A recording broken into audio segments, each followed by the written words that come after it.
Ashley was plating salmon when I walked in. The whole place smelled like lemon and butter, the good kind. She had candles going, my favorite playlist low, and that glow people get when a door finally opens for them. Big news, she said without turning. Don't ruin it with your sarcasm. I haven't said a word. Exactly. Keep it that way for 10 seconds. She set the dishes down like we were in some TV commercial. I got it. The job. I hugged her, actually happy. You earned it. Say it again. You earned it. She grinned, tapped my chest with a wooden spoon, left a fleck of dill near the pocket. For a second it felt easy. We clinked glasses. She told me about her manager, the team, projects, all of it running out of her like a dam finally gave up. I listened, asked questions, refilled her glass once. If I'd known where it was headed, I would tell Miguel later. I would have saved the candles and made sandwiches. But that night I was in. I cleared the plates. She leaned on the counter, and I told her I was proud of her. I mean it, proud. If there was a sign of trouble in that kitchen, it was small enough to hide behind the pepper grinder. Week 1, she was home a little later, nothing crazy. Week 2, I was eating alone. Week 3, the dinners started living in the microwave. The first time she rolled in after 10, I didn't make a speech. I heated her plate, handed it over. Long day, she said, kicking off flats near the door. How long? Don't start. I asked a question. Back-to-back meetings. Ramps. Onboarding. You know. Ramps. Please don't mock the lingo. I took her bag to the chair, left it there. Your choice. I'll just check you're alive if it hits midnight. That necessary? She bit into salmon like it had insulted her. Until it isn't. The next night, I set my alarm for 11:30 and didn't need it. She texted at 10:40. Don't wait up. That's all. No extra line, no heart. I stared at the blue bubble longer than I should have. I did what I always do when a line gets fuzzy. I put a stake in the ground. In the morning, I slid my mug across and kept my voice steady. I'm shifting my evenings. Congratulations. I'm moving my workouts to 7. I'll eat early. If you're around, join. If not, we meet in the morning like roommates. Drama much? Boundaries aren't drama. Fine. She snagged her keys. First month is intense. Understood. First month is not a hall pass for disappearing. She paused by the door, half smile. I'll survive your rules. And I'll survive your schedule. At work, Miguel raised an eyebrow when I mentioned it. He's the type who chews a toothpick like it owes him money. You worried? I'm not worried. I'm observant. Same thing with better shoes. That Tuesday she texted at 9. Presentation exploded. Staying late. I sent back. Got it. Lock up when you're in. She read it. No reply. Thursday. She walked in at nearly 11. Hair pinned like she'd wrestled a gust of wind and lost. She was wired, not tired. Hungry? I asked, not moving from the couch. A little. In the fridge. She opened it, stared, closed it. You didn't wait. I don't wait for ghosts. She laughed like I'd made a dad joke. You're adorable when you pretend to be tough. I'm not pretending, Ashley. I moved my life because you moved yours. That's called meeting in the middle. Great. Then we're good. Define good. She tossed the keys in the bowl, missed, didn't pick them up. I need you not to interrogate me when I walk in. Then walk in like you live here, not like you borrowed the place. She stepped closer, chin up. Back off. I leaned back. Done. We'll talk this weekend. Can't. Team brunch. Of course. She was out of the house by 8 on Saturday. I took the truck and headed to my buddy Dan's workshop to help him hang cabinet doors. It's loud there. Saws, radio, Dan's bass laugh, and I wanted noise. Around noon, Ashley texted a selfie with coworkers at a patio table. Caption, survivors of onboarding. She looked good. She also looked out of reach. Dan wiped sawdust from his forearms. You okay, Mark? Yep. Hanging doors. World's straightest hinges. He studied me like the board he was about to cut. You're not a hinge guy. Today I am. Talk to her. I did. She hears me just fine. And I'm moving my life. She can keep up or wave from a distance. 2 weeks in, I implemented Rule 2. Separate calendars. Shared budget split. I didn't ask permission. At breakfast, I slid a printed sheet across the table. My schedule. Yours can live next to it or across town. Either way, I'm not guessing. She skimmed it. You made a spreadsheet. Clarity's cheaper than confusion. She exhaled through her nose. I could use help on Wednesday nights if I'm late. You'll have it. I'm moving my mother's weekly call to Tuesday, and I'll handle the lawn and the trash no matter what. But I'm not your valet. If you plan to be late, say it by 5. If you don't, I'm not rearranging anything. Are you punishing me for getting a life? I'm adjusting to the one you chose. You don't like my coworkers. I haven't met your coworkers. Exactly. She leaned forward like she was about to say something kind. It caught me off guard. Listen, she went on, softer. It's a sprint. I'm sorry if I've been sharp. I'm stressed. I'm not trying to push you out. All right. She put a hand on mine. I appreciate you handling more at home. I mean it. I hear you. I didn't move my hand. She smiled like she'd just won something small. I'll be home by 8 tonight. We can, I don't know, watch something. Text if that changes. It won't. It changed. 9:40, the same blue bubble, going long, don't wait. No apology. I didn't text back. I shut the lights, double-locked, and slept in the guest room. That was rule 3. Space follows respect. Sunday morning, she found me folding sheets. What's this? New sleeping plan. Because I got home late once? Because once became always. So you punish me with distance? I answer distance with distance. She set her jaw. You're being rigid. I'm being clear. She stared like she could outwill me. Fine. Keep your planet. I will. She grabbed her gym bag and slammed the closet door.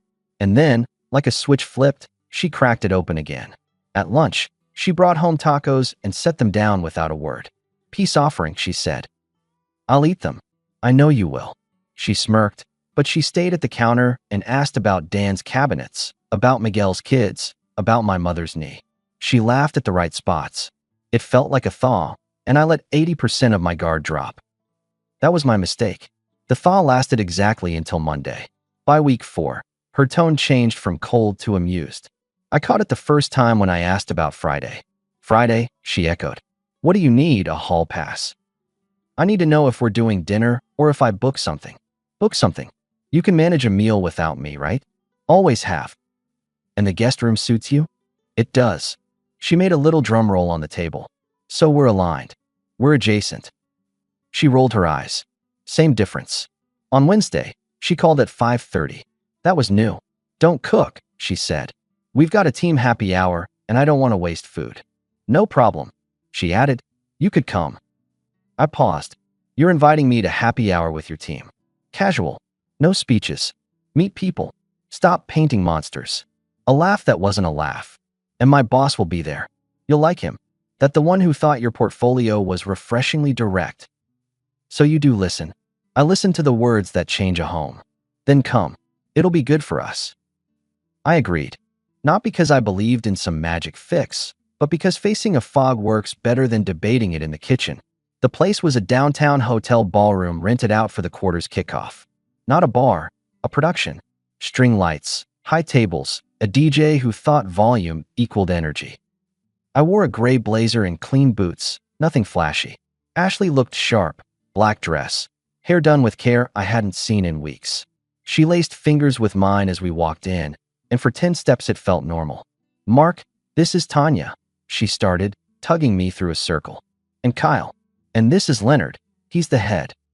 Leonard was late 50s, smile a touch too polished, hand a touch too light. He gave a firm hello like he'd practiced it. We're lucky to have Ashley, he said. She's good, I replied. She is, he repeated, eyes staying on me 2 seconds longer than needed. You in finance? Construction management. Permits, timelines, making sure people don't drive forklifts through drywall. He chuckled. We could use that. Everyone could, I said. Ashley pinballed us around. Names, roles, little stories designed to show she belonged. I kept up, polite, no jokes that would land wrong. Then she loosened her grip and drifted toward a knot of colleagues. Back in a sec, she tossed over her shoulder.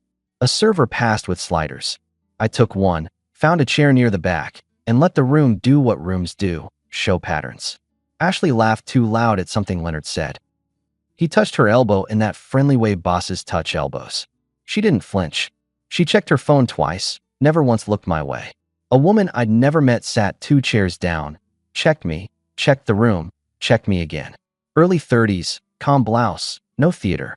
She had the gaze of someone who knows how to read a map and doesn't mind being the only person holding it. "You with Ashley?" she asked, not coy, not sharp. "I am. She's your wife." "She is." She nodded once. "Step outside with me." "Why?" "Because in there is noise, and in here," she tapped the side of her head, "is a conversation I don't want to have over a DJ." I waited a second, then stood. Outside, the evening had that thin chill that wakes you faster than coffee. We stood near a planter. The city hummed, indifferent. She looked at the ground, then at me. "I'm Claire. I work with her. I'm sorry to be the bearer." "Of what?" "News you didn't ask for. You're climbing a hill either way. Just do it." "Your wife?" "She's been close with Leonard." She paused as if testing the strength of each word. "Not mentorship close." I kept my face steady. "Say the part you're trying not to say." "They leave together. They arrive together after lunch. Last week I walked in on a hug that wasn't a hug in his office." Could be a friendly culture. This isn't friendly. I'm not labeling it. I'm describing conduct. I thought you should know. Why tell me? Because I watched you sit alone for an hour while she introduced you to her boss, and then forgot you existed. Because I don't like double games. And because I'm tired of pretending my silence makes me classy. You have proof. I do. She pulled her phone, thumbed through, handed it to me. Photos. Ashley and Leonard shoulder to shoulder in a doorway nobody uses, her head near his neck. Ashley and Leonard stepping out of his car mid-afternoon. Ashley smoothing her dress inside his office with the blinds half down. No kisses, no theatrics. Just proximity that made sense only if you already knew the end of the sentence. I handed the phone back. My hand felt like it belonged to the building, not me. "I'm going to walk back in there," I said. "Don't." She put a palm up. "Don't give her a stage. If you want out, get out.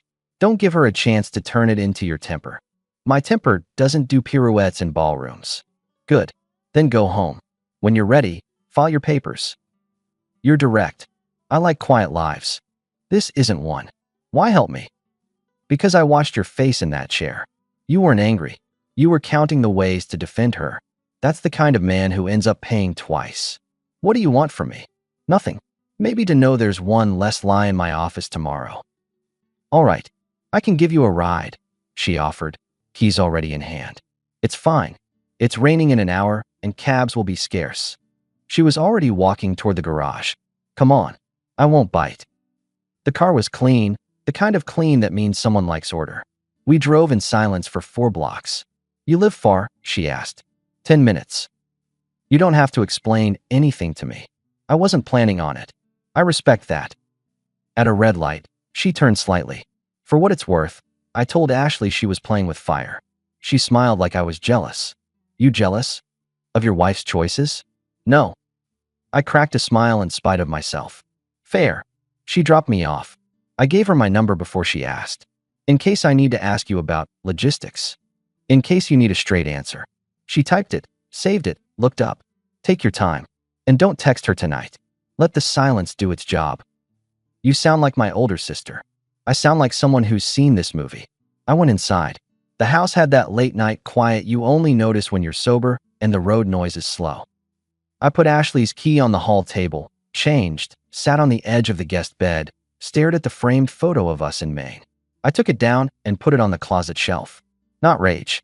Organization. Ashley came in at 1:30. She moved like she didn't want to trip on the truth. The next morning, neither of us mentioned that I'd left early. She buttered toast, I poured coffee, and the silence was an agreement we didn't sign but both understood. I called a lawyer after lunch. I didn't dramatize it. I handed him the pattern and the photos. He nodded like he'd seen that pattern before. "Don't announce," he said. "File. When you have a court date, we tell her the day of with papers in hand. Until then, say nothing. No fights. No confessions. No threats. Live clean. I'm good at clean. If she comes at you, keep your sentences short. I'm excellent at short." He gave me a list. Bank accounts. House deed. Inventory. I made copies, drove to a UPS store, mailed what needed mailing. Practical beats poetic every day of the week. Claire texted me that evening. "You okay?" I stared at the screen and surprised myself with a yes. She asked for nothing else. Over the next week we texted about honest things. Work. Traffic. Her neighbor's cat that treats her balcony like a club. She asked about my truck's rattle. I asked about her favorite takeout near my street. We met for coffee once in the afternoon, in daylight, in a place where no one stares at anyone. We talked like grown-ups and left like grown-ups. At home, Ashley's respect kept shrinking in public and growing in apology right after. She tried to test me at dinner on Tuesday. Leonard asked if you were the jealous type, she said, forking lettuce.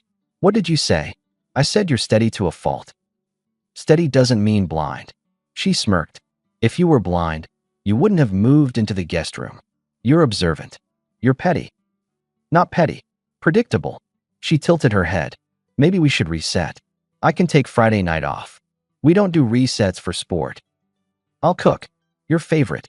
We can start over. That trick works when you didn't break the table. You're boring when you're noble. And you're loud when you're cornered. Her eyes chilled. Don't accuse me of anything. I didn't use a label. I used an observation. She stabbed at a crouton. You think something's wrong. That's your problem. It stopped being my problem when you made it ours. Then fix it, she snapped. I am. That night she slipped into the guest room with the voice she used when she wanted something. I miss us, she said, hand on my shoulder. You miss access. I miss us. We can schedule a conversation Thursday at 7. 20 minutes. You talk, I talk. After that, this room is mine. You make everything paperwork. Because paperwork leaves less room for acting. She tried small kindness the next day. Texted me midday that she'd thought about what I said. Left a note on the counter. Picked up your favorite coffee beans. It was the second illusion, and I treated it like a pretty postcard. Nice to look at. Not a contract. Thursday came, and with it, her company's quarterly party. Not the happy hour. Bigger, shinier. She invited me again, this time with a little bow in her voice. Come tonight, she said. It would mean a lot. To whom? To me. You sure? I want you there. All right. We walked in together, and for the first 10 minutes, she played the part. She introduced me with the right words. This is Mark, she told people.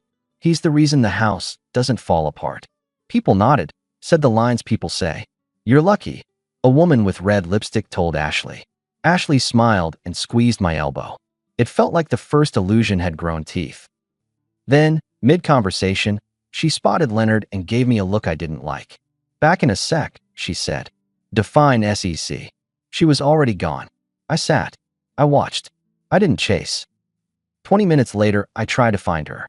I scanned the room for black dress and careful hair. She was at a side table with Leonard and 2 others, laughing at something that had nothing to do with me. I waited at a respectful distance.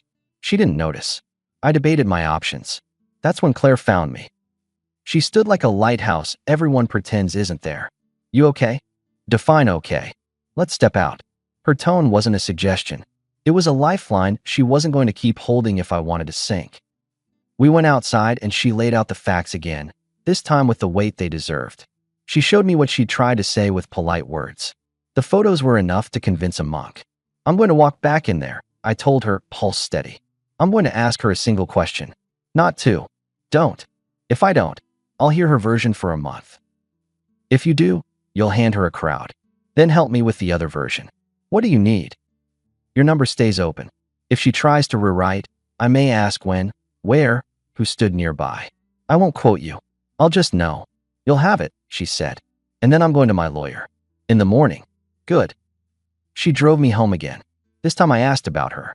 She grew up in Idaho, hates loose ends, bakes on Sundays because it calms her.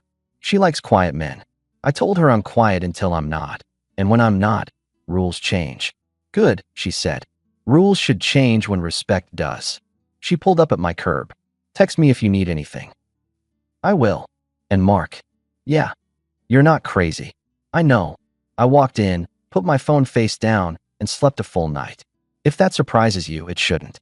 Nothing cleans a mind like a plan laid flat. In the morning, I filed. No ceremony. No speeches. I gave the lawyer the photos. He took them like they were receipts. We'll serve next week, he said. Keep your head down until then. Done. Claire and I grabbed coffee that afternoon. We talked about neutral things again, then not so neutral. She looked at me over her cup. I like how you're handling this.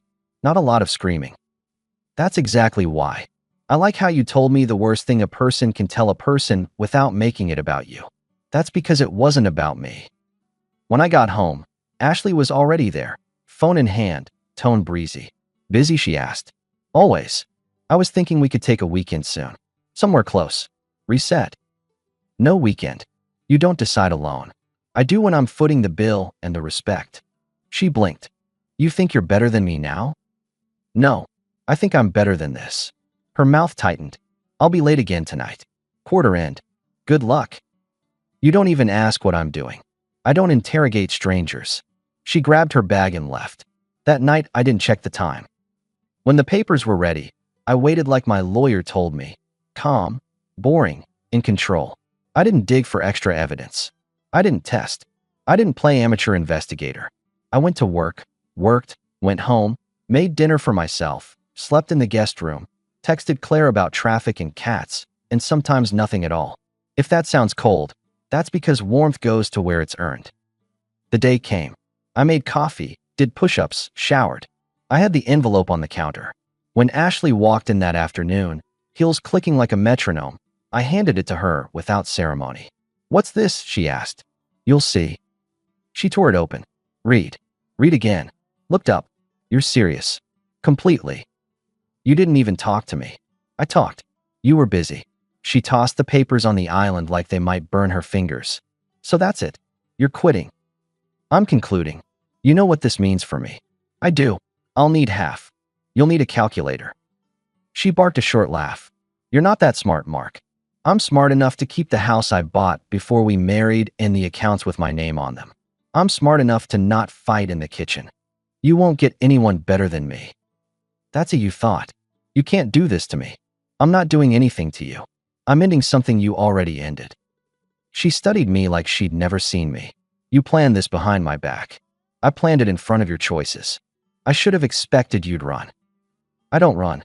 I open doors. I'm not leaving. She said it like a dare. You are. Today. She stared at me, testing. I didn't blink. I stepped toward the hall closet, pulled down the overnight bag, put it on the table. You can take what's yours and come back Saturday with someone to get the rest. I'll be here. I'll unlock. I won't argue. You won't throw me out of my home. This is my house, I said even. You're leaving today. She squared her shoulders. Fine. She swept into the bedroom. I heard drawers, hangers, the small sounds of a life being condensed. She came out with the bag and a coat over her arm. She stopped in the doorway. You think you're the hero, she said. I think I'm a man with a spine. She flicked her hair like punctuation. You'll regret this. I don't do regret. I do recall. I opened the door. Goodbye, Ashley. She walked out with her head high and her eyes colder than the sidewalk. The door closed. The click felt like the only applause I needed.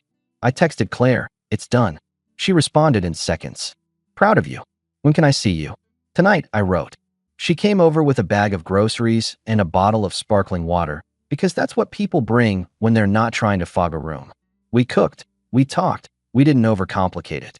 After dinner, she leaned on the counter.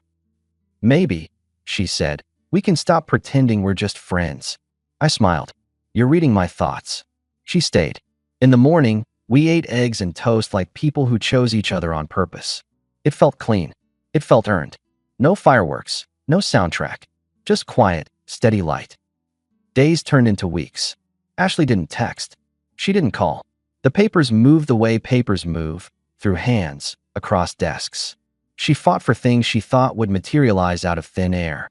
They didn't. We signed, notarized, mailed. I changed my locks the day the last envelope was stamped. I changed my schedule without asking anyone. Claire and I built from the ground up. I showed her the part of town with the diner that still makes pancakes like it's 1987. She showed me her hobby of photographing really ugly buildings because someone has to love them. We laughed more in a month than I had laughed in a year. I fixed the truck's rattle. She brought over a plant and put it by the window like she intended to stay. She did. 6 months later, I walked out of my side office at lunch and nearly bumped into a ghost. Ashley was standing by the curb, hair pulled back like she was trying to look smaller. Mark, she started. What do you need? My tone wasn't cruel. It was a closed door. I made a mistake. Which one? All of it. She wiped under one eye. I lost. She caught herself. I'm not with Leonard anymore. Things ended. I left the company. Okay. I've had time to think. We were good once. We can be again. No. You won't even hear me out? I did. For months. You were busy. I was stupid. She reached for my sleeve and didn't touch it. Just coffee. 1 hour. Please. No. She stiffened. You don't have to be cruel. I'm not. I'm clear. I'm hurting. I hope you find help. You don't even care that I care enough to wish you well very far from me. I can change, she pushed. You already did. That was the problem. She swallowed. You'll be alone. I shook my head. Not even close. Who is she? Bitter. Someone who tells the truth when it hurts. Ashley looked at the ground, then at me. I'm sorry, she whispered. I believe you, I said. And it changes nothing. Please. Don't come here again. I took a step back. We're finished. She stood there as I walked to my truck. As I pulled away, she tried one last line. Something about losing her job, about the boss dropping her. I didn't turn. There's mercy in not dragging a scene beyond the point it already ended. That night, I told Claire. We were on my porch eating takeout and stealing fries from each other because that's what couples do, even the disciplined ones. She came to my work. I said, I'm sorry. I'm not. It was clean. Claire nodded. You look lighter. I am. For the first time in a long time. She lifted her water. To clean endings. To earn beginnings, I added. We touched glasses and didn't need music. A year later, here's my life. I wake in a house that feels like it knows my name. The grass gets cut on Saturdays because I like straight lines, not because someone will nag me if I don't. The truck runs smooth. There's a second helmet in the garage because Claire likes riding shotgun when we head to the lake at dawn. Miguel and his wife come over on Sundays. He still brings the same cheap chips, and I still mock him for it. Dan calls me when a cabinet refuses to obey. Work is steady. I got a promotion that actually meant something. More responsibility because I earned it, not because I played politics. I started mentoring a kid on my crew who reminds me of me before I understood the cost of silence. We talk about deadlines and about telling the truth even when it doesn't make you look noble. Claire moved in 2 months ago. No speeches, just boxes. We keep our carts separate at the grocery store and then laugh because they look identical. She texts me during the day with photos of ugly buildings, and I send back the best one-liners I can manage. At night, we cook or we eat out or we don't bother and make sandwiches. It's not exciting in the way people think excitement is. It's something else. It's grown. Do I think about Ashley? Rarely. When I do, it's not in anger. It's in the same way you remember a street you used to take because your GPS didn't know better. I heard from a friend of a friend that she bounced between jobs for a while, that the next place didn't work out either, that the story never changed, only the names. I don't cheer for that. I don't cheer at all. I note it. I keep walking. If there's a lesson here, and I hate lessons, it's simple. You don't fight for a seat at a table where the host forgot to set a place for you. You don't argue with someone's ambition when it requires you to shrink. You set your own table.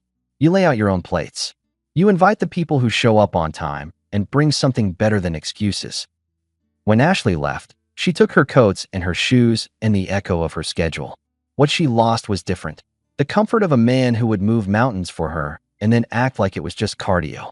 The door closed. She discovered the hard truth that doors close forever when someone like me pulls them shut. That's not spite. That's maintenance. So no, I didn't win by out-talking her. I won by ending the conversation. I didn't storm out. I escorted myself to the exit, head up, hands clean. And when she came back months later with a story, I kept it short. Because that's the thing about respect. You don't negotiate it on a dance floor, or in a hallway, or in a kitchen with plates cooling on the counter. You enforce it. Then you live in the quiet house you built, the one where the lock clicks soft at night, where the person across the table looks you in the eye and tells the truth, even when it's heavy. That's all I ever wanted. Turns out it was waiting exactly where the noise ended.